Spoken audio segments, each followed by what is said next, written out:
Hey everybody, C Key here, and I'm coming to you guys with another video. Now this is a video that I promised you guys. It is about the Lorac Pro 2 palette. Now I'm going to give you my thoughts on the shades that I've tried thus far, as well as give you swatches of every single eyeshadow. So this here is the original Lorac Pro palette, and it has black packaging, which is an awesome palette. I've talked about it before. It's been in my favorite videos before. I love this palette. It is a must-have. And this here is the Lorac Pro 2 palette, and it is in gray packaging. I actually prefer the gray packaging. It just looks more chic. I don't know. I love it. But before I do that, let me show you the comparison. So this is the difference.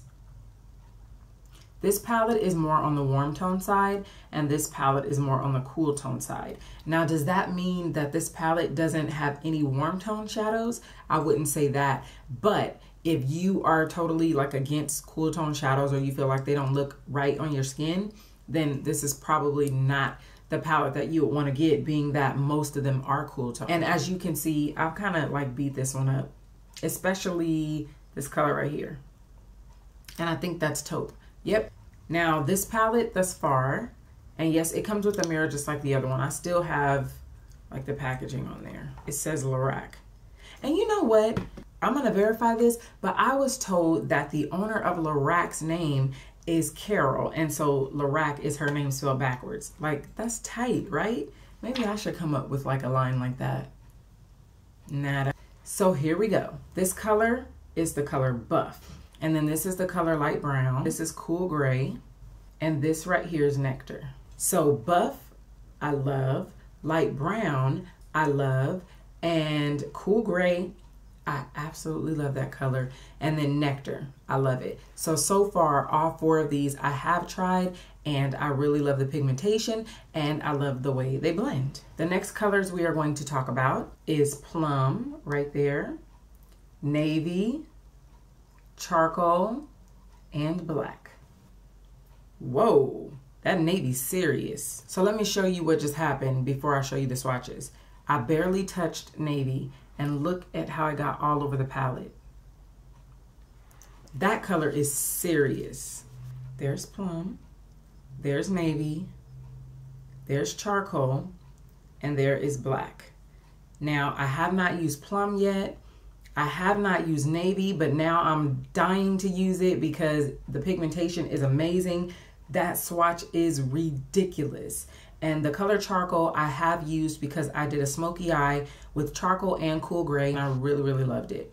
And then the color Black, let me tell you about this color. This is just my opinion on the Black color. I haven't heard anyone else say this, but you know how I am. I give you like my honest opinion. But it didn't blend that great to me, and so far, it's this one and another color that I was maybe a little disappointed in, but it's not like a deal breaker at all. Like, I still love the palette. And the next four I'm gonna swatch will be Snow, Beige, Rose, and Mocha. I'm looking in my mirror right here, and I'm reading it backwards, kind of awkward. Now, I haven't used any of these yet, but they swatch beautifully. So this one is the color Snow.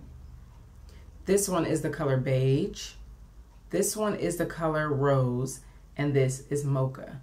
This swatches beautifully. I haven't used them yet, but my goodness. Okay, and the final swatches will be that of Chrome, Silver, Jade, and Cocoa. Okay, so swatched is the color Chrome right here, Silver, Jade, and Cocoa. So the ones that I've used out of these four so far is Chrome and Jade. So let me give you my thoughts on those. Chrome, I really love, especially paired with Charcoal and Cool Gray. It's amazing. Those three colors are the colors I use for my smoky eye. And then for, I think, the brow bone, I use like Buff and Light Brown. But let me tell you about this color Jade. So when I did a look with it, I thought that it was going to be the exact green that it came up here, which is not really like a bright green, but it doesn't seem as though it has, you know, strong black undertones in it. But then when you swatch it, it's pretty strong. Like, I don't know if you guys can see that, but let me come up closer.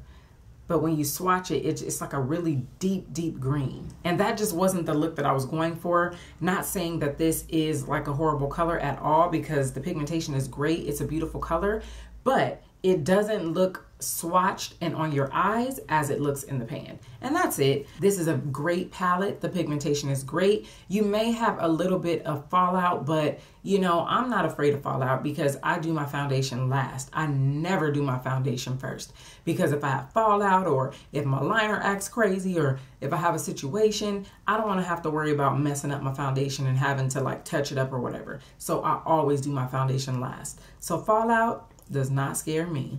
That is one of the complaints that I've heard a lot. Like, I've seen some of these reviews. Do you guys do that? Like, whenever you make a purchase and you're waiting on your product to arrive, you like search YouTube to see what other people think about it? Well, that's what I was doing before I got mine. And by the way, I got mine from Ulta. It retails for $42. I don't know if Sephora will have it, but anyway, back to what I was saying. So I saw a lot of reviews on it, and one of the #1 complaints was that there's fallout. But you know what? There's definitely fallout on this one too. So like I said, it's not a deal breaker for me. I mean, if you have this one, I feel like you will like this one. Now, the original Pro palette, if I was to travel, I can take this and this alone and not need anything else. Now, this one, I don't feel the same with that, only because there's not like an awesome transition color for me.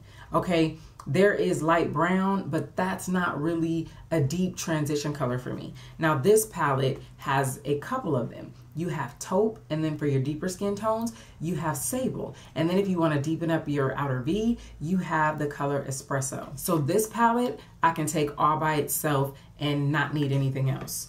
This palette doesn't work that way. So I would just probably take them both, or just have a transition color and then I'll be okay. So for the most part, I love this palette. There were just a couple of colors that didn't act the way that I thought they would act, or I expected them to act, but they're still really great colors. Okay, so that's it for this, I guess, first impression / mini review of the Lorac Pro 2 palette. I hope it was very helpful to you guys. And oh, lastly, would I recommend it? Of course I would recommend it. Like, I really love Lorac's products, okay? If you have any questions that I have not elaborated on in this video, feel free to leave them below and I will answer them to the best of my ability. And if you enjoyed this video, don't forget to do what? To thumbs up. And until the next video, you guys have an awesome, blessed day, and I will see you in the next video. Bye.